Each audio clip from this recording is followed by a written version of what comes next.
Logarithm. If a is a positive real number other than 1 and x is a rational number such that a raised to x is equal to n. ഈ ഒരു ഫോമുലാണ് വരുന്നതെങ്കിൽ നമുക്ക് logarithm അവിടെ use ചെയ്യാൻ പറ്റും. അതെങ്ങനെയാണെന്ന് വെച്ചാൽ a raise to x equal to n നമ്മൾ ലോഗ് അപ്ലൈ ചെയ്ത് കഴിഞ്ഞാൽ എഴുതുന്നത് log of n to the base a equal to ഇവിടെ ഏതാണോ അതിൻ്റെ പവർ വരുന്നത് അതാണ് ഇവിടെ എഴുതുന്നത് എക്സ്.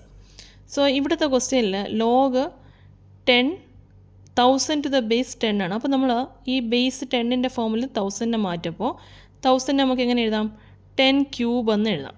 ദാറ്റ് ഈസ് ഈ ബേസ് വരുന്ന രീതിയിൽ എഴുതാം. അപ്പോൾ 10 ക്യൂബ് എന്ന് പറയുന്നത് ആൻസർ ഇവിടെ എത്ര ഇത് ഇവിടെ എത്രയാണോ പവർ വരുന്നത് അവിടെ അതാണ് ആൻസറായിട്ട് വരുന്നത്. Answer 3. Log a to the base a എന്ന് പറഞ്ഞാൽ 1 ആണ്. അപ്പോൾ ഇവിടെ ലോഗ് 10 ടു ദ ബേസ് 10 1 ആയിട്ട് വരും. പവർ ഇൻഡെക്സ് പവർ മാത്രമേ നമ്മളിവിടെ എഴുതുള്ളൂ. ഈ ക്വസ്റ്റ്യൻ നോക്കിയേ ലോഗ് 64 ടു ദ ബേസ് 2. അപ്പോൾ നമ്മൾ 64നെ 2ൻ്റെ പവർ ഫോമിൽ എഴുതണം. അപ്പോൾ നമ്മൾ എഴുതപ്പോൾ ലോഗ് ഓഫ് 64ന് എന്തിൻ്റെ പവറായിട്ട് എഴുതാം 64 എന്ന് പറഞ്ഞാൽ 2 റൈസ് ടു 6 ആണ് 64 എന്ന് പറഞ്ഞാൽ. അപ്പോൾ ഇവിടുത്തെ ആൻസർ എന്ന് പറയുന്നത് 6 എന്ന് കിട്ടും. Log 64 raise to 64 to the base 2 എന്ന് പറയുന്നത് 6 ആണ്.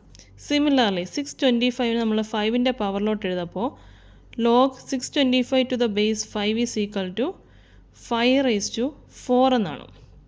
അതെങ്ങനെ കണ്ടുപിടിക്കുകയെന്ന് വെച്ചാൽ 625നെ 5 കൊണ്ട് ഫാക്ടറൈസ് ചെയ്താൽ മതി.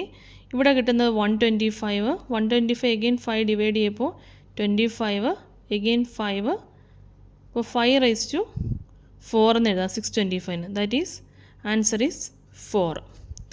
ലോഗ് 3 ടു ദ ബേസ് 9 ആണ്. അപ്പോൾ നമുക്ക് 3 എങ്ങനെ 9ൻ്റെ ഫോമിൽ എഴുതാം.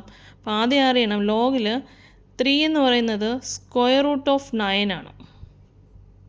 അപ്പോൾ നമുക്ക് 9ൻ്റെ ബേസിൽ എഴുതാനായിട്ട് ഇത് നമുക്ക് എങ്ങനെ എഴുതാം log 9 to the base square റൂട്ടിൻ്റെ ഇൻഡെക്സ് അല്ലെങ്കിൽ പവർ എന്ന് പറയുന്നത് 1/2 ആണ്.